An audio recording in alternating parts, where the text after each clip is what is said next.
Kinumpirma ng Philippine Statistics Authority na walang record ang mahigit 400 pangalang tumanggap ng confidential funds mula sa DepEd sa ilalim ni Vice President Sara Duterte.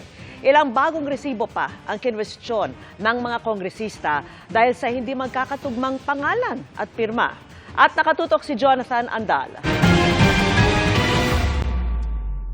Tulad ni Mary Grace Piatos, nadiskubre ng mga kongresista na wala ring record ng kapanganakan ang mahigit 400 pangalan na tumanggap ng confidential funds mula sa Department of Education sa ilalim ni Vice President Sara Duterte.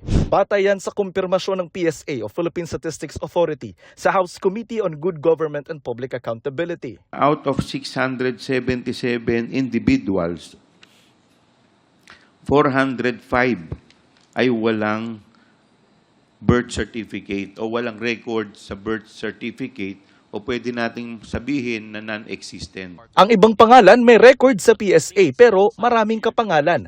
Kasama sa walang birth record ang isang Kokoy Villamin na tumanggap ng confidential funds mula sa DepEd at Office of the Vice President pero magkaiba ang pirma sa mga resibo.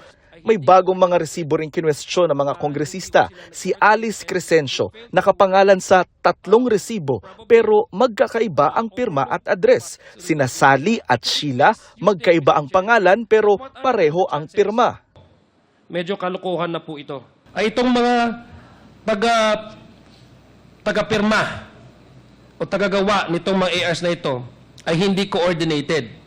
And because of this, Mr. Chair, I believe that this receipt was again merely fabricated. Nilista naman ng mga kongresista ang mga nakita nilang pwedeng ikaso sa mga sangkot sa nakalipas na 7 pagdinig ng komite, gaya ng technical malversation, bribery, corruption of public officer, falsification of documents, perjury, at ang pinakamabigat, plunder o pandarambong.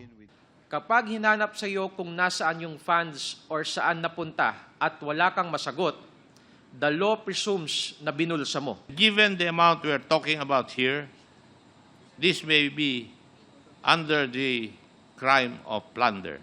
612.5 million pesos na confidential funds ang hinahanap ng mga mambabatas kung saan ginastos. Sa ngayon, makaraan ng 8 pagdinig, tinatapos na muna ng komite ang investigasyon nila sa confidential funds ni VP Sara. Ito'y para bigyang daan muna ang impeachment laban sa bise na confidential funds din ang tinutumbok.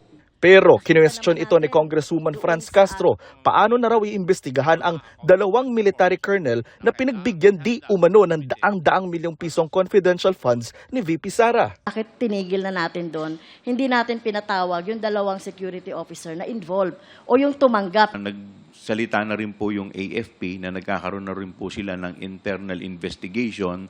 Wala rin po akong tiwala na magkakaroon ng partial investigation patungo doon dahil alam naman natin, tauhan nila yung involved. Sinusubukan pa naming makuha ang panig ng BISE at ng AFP. Para sa GMA Integrated News, Jonathan Andal, nakatutok, 24 oras.